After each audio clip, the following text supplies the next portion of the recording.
Bonjour à tous les grands stratèges, on se retrouve pour un nouveau début de campagne légendaire avec TN-Win, qui est arrivé pour le DLC The Prophet and the Warlock le 17 avril 2019. Et c'est certainement pas le plus connu des hommes lézards, mais c'est un tueur de Skaven et c'est ce qui me le rend sympathique. Au niveau de l'emplacement, on est tout au sud-ouest de la carte, pas très loin de Uxkhyotul et à côté de notre principal ennemi, Skrolk. Pour les effets de la faction, nous avons de l'entretien plus 200% pour l'infanterie de Saurus et les gardiens du temple jusqu'à la fin du niveau 1 de la prophétie de Sotek. Donc il va falloir se contenter des skinks, mais normalement ça fera parfaitement l'affaire. Et dernière chose intéressante ici, les offrandes sacrificielles obtenues lors des batailles peuvent être offertes à Sotek en échange de puissantes récompenses.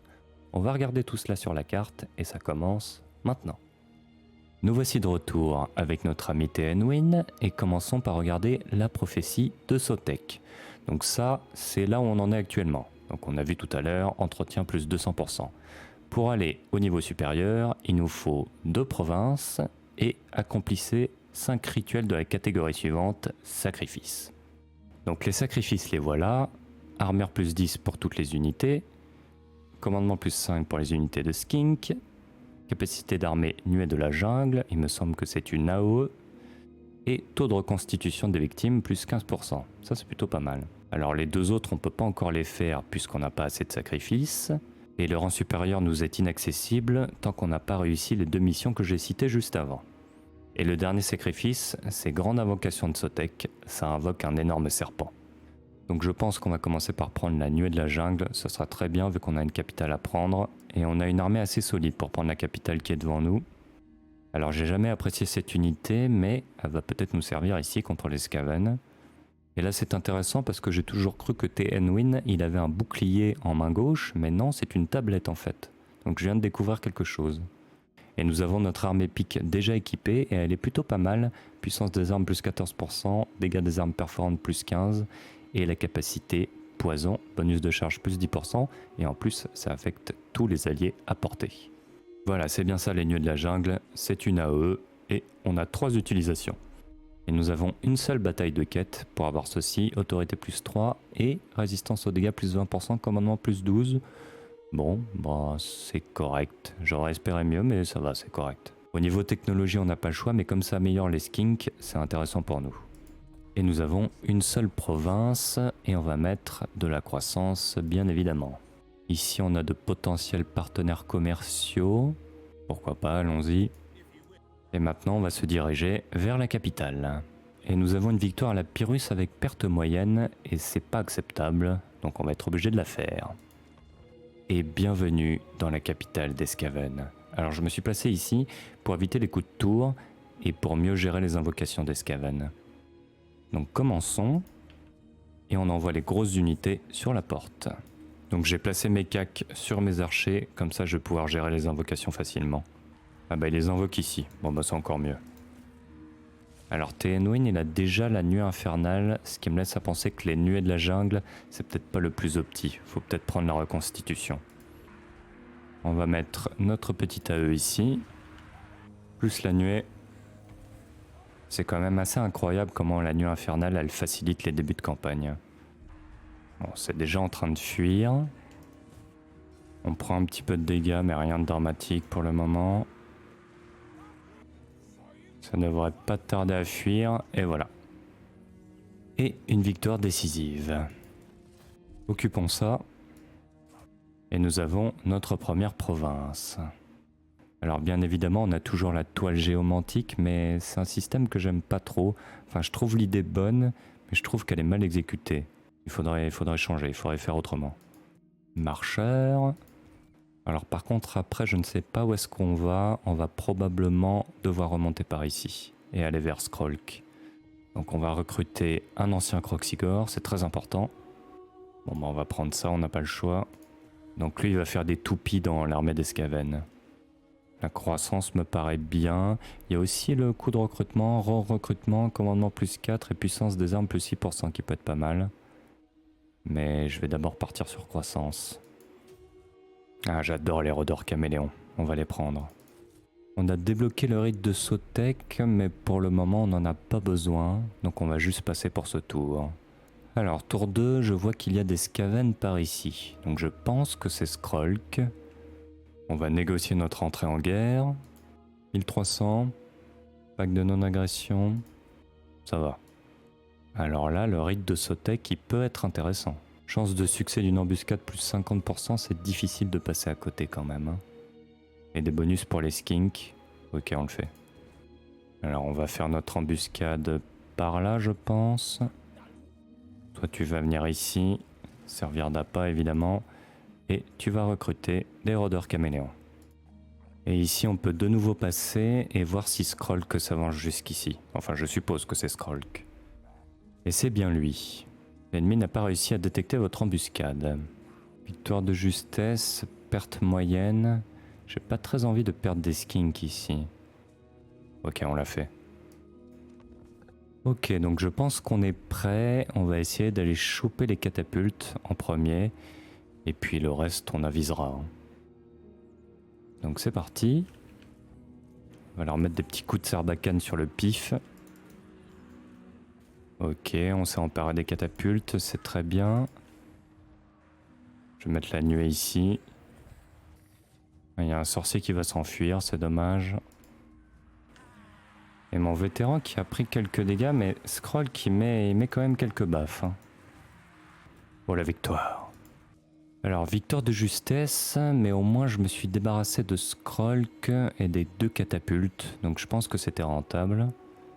Alors là, c'est intéressant parce qu'on a la reconstitution de 7% et reconstitution de 7% plus des offrandes sacrificielles.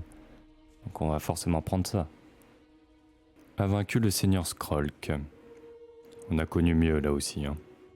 Alors on a fini la première mission, posséder entièrement 2 provinces, total actuel 15. Bien sûr, bien sûr. Sans commentaire. Et on a une monture spéciale avec TN-Win, c'est les tripodactyles. Et au niveau 20, on aura le stéganon ancestral, bien évidemment. Donc, incarnation, nuit infernale, ça c'est classique. Alors là, le truc, c'est que l'ancien Croxigore, il n'a pas pu se joindre à la bataille. Ce qui va être différent ici. Alors, est-ce qu'on peut mettre ça en plus? Oui, ça se cumule. Parfait. Donc, on va en finir avec cette armée déjà. Victoire décisive, est-ce qu'on peut avoir confiance en la résolution auto ici? Je vais tester pour voir. Ouais, ça pique hein, quand même. Donc faudra pas faire ça. Et on a débloqué le rite de férocité. Non, il nous est pas utile de toute façon. Et continuons par ici maintenant. Alors est-ce que c'est une ville ça? Non, ce n'est pas une ville. Bon, je vais quand même la faire manuellement parce que la résolution auto d'avant m'a pas laissé de bonnes impressions. Ok, on se sent plus léger comme ça. On va occuper ça. Alors, notre prochaine direction, c'est quoi? La capitale, j'imagine. Et ensuite, on va là. Et ensuite ici. Ça me paraît logique. Ouais, on va faire ça. On va mettre nos petits sacrifices. Alors, on a 4 sur 5. Mais est-ce que ça marche si je refais le même sacrifice? Oui, ça marche. Donc là, pour débloquer le rang 3, il faut posséder entièrement 3 provinces. Et j'en ai une, je croyais que j'en avais 15. Bah non, ça change un petit peu tous les tours, quoi. Hôtel de Sansotek. Ça, il va falloir attendre un petit peu. Et là, c'est la même chose. Accomplissez 5 rituels de la catégorie suivante, sacrifice. Donc c'est pour débloquer le rang supérieur. Je regarde un petit peu, croissance, autorité, rang de recrutement plus 2 pour toutes les unités... Et déverrouille les éclosions bénies, Croxigore béni, ça c'est bien. Donc là, qu'est-ce qu'on a gagné? Déverrouille une bannière au hasard, ok. Un disciple au hasard, d'accord. Durée de recrutement global, moins 1 tour pour toutes les unités. Et les éclosions bénies, lancier Saurus. Et monteur de sang-froid à lance bénie. Une bannière au hasard? Ça va, c'est une bonne bannière en plus. Donc ici on va passer et on va s'attaquer au gros du morceau, je pense, la capitale de Skrolk. Alors je n'ai pas la portée malheureusement, mais on peut toujours faire une embuscade. Ici par exemple. Et ici, en admettant qu'il y ait une armée là-dedans. On va aller gratter un accord commercial ici. Et passons. Bon, il y avait une petite armée. Donc ça on peut la faire en résolution auto. On prend les sacrifices, la reconstitution. Et on a débloqué la première technologie. Je vais continuer par ici. Le déploiement de l'avant-garde, c'est bien pour toute l'infanterie skink. Donc voyons si on peut prendre la capitale déjà.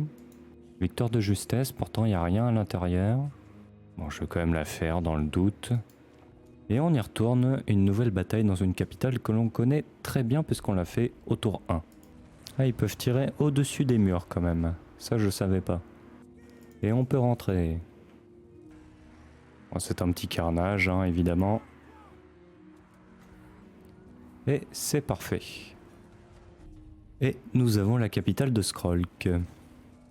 Nous avons accompli la mission. Construisez un de chaque bâtiment suivant. Hôtel de sang de Sotek. Donc comme vous le voyez, le bâtiment est bien construit, hein, bien sûr. Je crois que c'est la campagne la plus buggée de Immortal Empire en fait. Alors quand je vous disais que la campagne légendaire de Skrolk qu'elle n'était pas évidente, c'était pas des blagues, hein, parce que là il y a Gorok au nord et il y a 2 factions de T-Rex ici. Donc c'est pas évident, hein. Faudrait que je la refasse pour voir ce que ça donne. Et j'ai même oublié quelque chose depuis le début, c'est de prendre un chef skink en héros. Je me disais bien qu'il me manquait un petit peu de dégâts. Est-ce que je peux diviser mon armée en 2? Peut-être pas. Hein. Je vais juste continuer à recruter ici. Vague de non-agression, accord commercial avec Gorok. Et on peut passer. On va se mettre par là. Je pense qu'il y a juste une garnison ici. Et on va aller par ici. Toi tu viens là, on va pas t'oublier cette fois. Et passons. Alors tour 7, nous allons prendre ici. Il y avait quand même quelques unités. Et nous avons détruit Skrolk. Voilà, donc posséder entièrement 3 provinces. Maintenant on en a 7. On va recruter, on peut se le permettre maintenant. Et il y a beaucoup de clans Skaven au début quand même, regardez-moi ça. Donc je pense qu'on va aller jusqu'à l'hôtel du rat cornu. Comme ça, ça bouclera bien le début de campagne. On va juste rajouter les Kroxigor bénis. Oh, les Kroxigor. Et passons. Et regardez la puissance des Kroxigor. Regardez-les bien. Il y a plus de 1000 victimes hein, pour les Kroxigor. 1000 ici aussi. Donc toi maintenant, tu vas pouvoir venir ici. Oui, il a reconstitué les troupes en plus. Et je pense qu'on peut prendre facilement ici. De justesse. Bon. En tout cas, c'est pris. Donc toi, tu vas revenir par ici. Et on peut passer. Alors, tour 9, on peut assiéger ici, mais est-ce que lui, il peut nous suivre? Non. Je vais prendre un risque, je vais m'avancer ici, en marche forcée. Et toi, tu vas venir ici. Et dans la victoire courte, on a bien le clan Spitel à détruire, donc c'est ce que je suis en train d'attaquer. Mais la campagne est plutôt simple hein, pour le moment. Ou le déploiement d'avant-garde pour les skinks. Je pense qu'il faut tout faire ici. Puissance des armes plus 10% pour les skinks caméléons, les rôdeurs caméléons et les skinks à crête rouge. Donc, attaquons ici.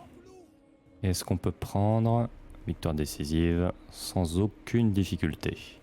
Voilà, donc ça vous donne un bon aperçu du début de campagne légendaire de Te Anduin. N'hésitez pas à me dire ce que vous en avez pensé dans les commentaires.